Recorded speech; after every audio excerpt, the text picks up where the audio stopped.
আজকে কিন্তু আমি নিয়ে চলে এসেছি জাম্বো থালির একটা প্লেট, ওটা সাজাবো তোমাদের সাথে শেয়ার করবো। প্রথমেই চলে গেল ভেজ ফ্রাইড রাইস। আর এই দিদিভাই কিন্তু অনেকটা দূর থেকে আমাদের এখানে এসছে, দুর্গাপুর থেকে নাকি দিদি? দুর্গাপুর থেকে দিদিভাই এসছে।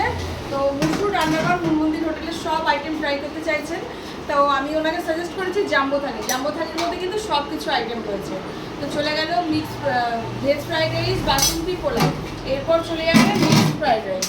3 রকম রাইস চলে গেল। আর মিক্স ফ্রাইড রাইসের মধ্যে কিন্তু ভরে ভরে চিকেন, মাটন আর ডিম ফ্রাই করে দেওয়া হয়েছে। চলে গেল 3 রকমের রাইস। তার সাথে যাবে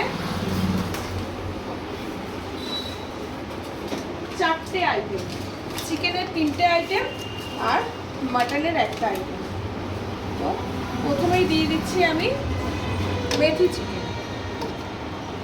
এই চলে গেল মেথি চিকেন। এরপর চলে যাবে চিলি চিকেন,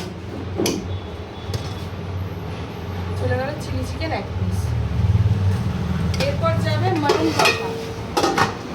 মাটন কষাটা এই যে একদম লাল লাল, কিন্তু খুব বেশি আমাদের ঝাল দেওয়া হয় না। চলে গেল এরকম একটা রেয়াজি পিস।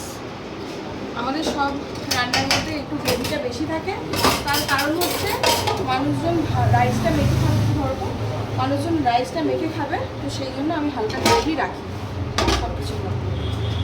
আর তার সাথে চলে যাচ্ছে এরকম একটা চিকেন লেগ চাপ।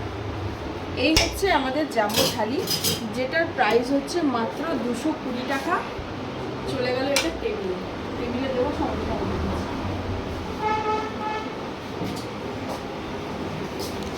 তো এই জাম্বো থালিটা এখন আমি দিদিভাইকে সার্ভ করবো।